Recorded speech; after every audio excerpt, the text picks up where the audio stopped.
یہ تضاد کیوں ہے؟ یہ ابھی بھی دعویٰ ہے کہ جگہ ہے، جگہ نہیں. دیکھیے اس میں ایسا ہوتا ہے کہ جو گورنمنٹ کے جب سسٹمز ہیں ابھی بھی ہم تقریباً، جب آپ کو یاد ہوگا ڈاکٹر فرقان کی ڈیتھ ہوئی کراچی میں، جہاں وہ ایک ہسپتال سے دوسرے ہسپتال، تو اسی دن اس سے اگلے دن ہی ہم نے پرپوز کیا تھا کہ اس دور میں یعنی 2020 میں جب اسمارٹ ایپس ہر چیز کی موجود ہیں، مطلب اٹ شوڈ ناٹ ٹیک، اور ہمارے بچے اتنے برائٹ ہیں، it should not take more than 24 hours to create a dashboard جس میں بالکل کلیئرٹی کے ساتھ منٹ ٹو منٹ، یعنی یو ایس اے وغیرہ میں جہاں جن ہاسپٹلس میں ہم کام کرتے ہیں وہاں پہ لائیو میں ڈیٹا آ رہا ہوتا ہے اسپتال کے اندر، اس کے سی او کے دفتر میں کہ فلانا بیڈ اب خالی ہونے والا ہے، 2 گھنٹے کے بعد وہ کہتا ہے خالی ہو گیا، وہ گرین ہو گیا، ریڈ سے گرین ہو گیا.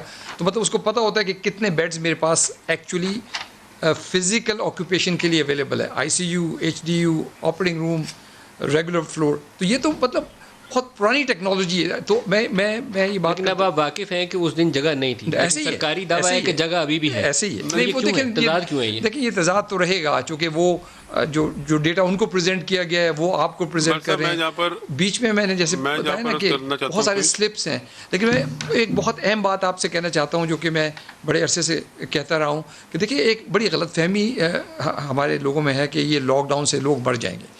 دیکھیں لاک ڈاؤن کبھی بھی دنیا میں کسی جگہ پہ لانگ ٹرم نہیں ہوتا. جو مرض کا سائیکل ہے وہ 2 ہفتے کا سائیکل ہے. 2 ہفتے میں یا تو مریض مر جائے گا یا وہ ٹھیک ہو کے گھر چلا جائے گا. وائرس کو یہ ان لمیٹڈ لائف کا وائرس نہیں ہے. ود ان 14 days وائرس کا خاتمہ ہو جائے گا. یا تو مریض کے ساتھ وہ دفن ہو جائے گا یا وہ باڈیز کو کیور کر دے گی. تو ہمارا فرض یہ بنتا تھا رائٹ فرام دا بگننگ کہ جیسے ہی تافتان سے مریض آنے لگے، اور ہم نے یہ ہر فورم سے یہ بات پروجیکٹ کی کہ آپ خدا کے واسطے strictest of the strict lock down کریں تاکہ مکسچر نہ ہو مرض کا، اور ساتھ ہی ہائی والیوم ٹیسٹنگ کرنا شروع کریں. ہم دونوں جگہ پہ فیل ہو گئے بدقسمتی سے. اس کے بعد جب یہ کانٹیکٹ ٹریسنگ کا ایک ٹائم ہوتا ہے اسٹیج 2 تک، جب اسٹیج 3 میں آتے ہیں اب آپ سڑک پہ جا رہے ہیں یا آپ ایک دکان میں گئے ہیں اور وہاں پہ 10 لوگ کھانس رہے ہیں اور آپ مرض لے کے وہاں سے آ جاتے ہیں، تو کس کو ٹریس کریں گے؟ آپ کہاں سے ٹریس کریں گے؟ تو پوائنٹ ساری بات کہی ہے. اور دوسری بات یہ جس کو گورنمنٹ اسمارٹ لاک ڈاؤن کہہ رہی ہے، this is not a smart lock down. Smart lock down کی ڈیفینیشن یہ ہے، یہ تو ایک ویزیبل علاقے میں ایک مرض پھیل گیا، یعنی وہ مرض ہے جو نظر آ رہا ہے. اسمارٹ لاک ڈاؤن وہ نہیں ہے. اسمارٹ لاک ڈاؤن یہ ہے کہ آپ ٹیسٹنگ کریں اور جو اے سمپٹومیٹک لوگ بھی ہیں ان کو آپ، چونکہ پھیلا تو یہی لوگ رہے نا. تو اسمارٹ لاک ڈاؤن کا جو انٹرنیشنل کانسیپٹ ہے وہ یہ ہے کہ آپ میسو اسکیل پہ، جرمنی نے 1 لاکھ ٹیسٹنگ، امریکہ نے 2 لاکھ ٹیسٹنگ اے ڈے.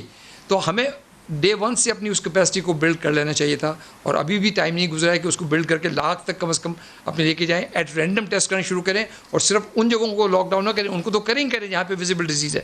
وہ that's not a smart lock down. Smart lock down اس وقت ہوگا جب آپ انویزیبل.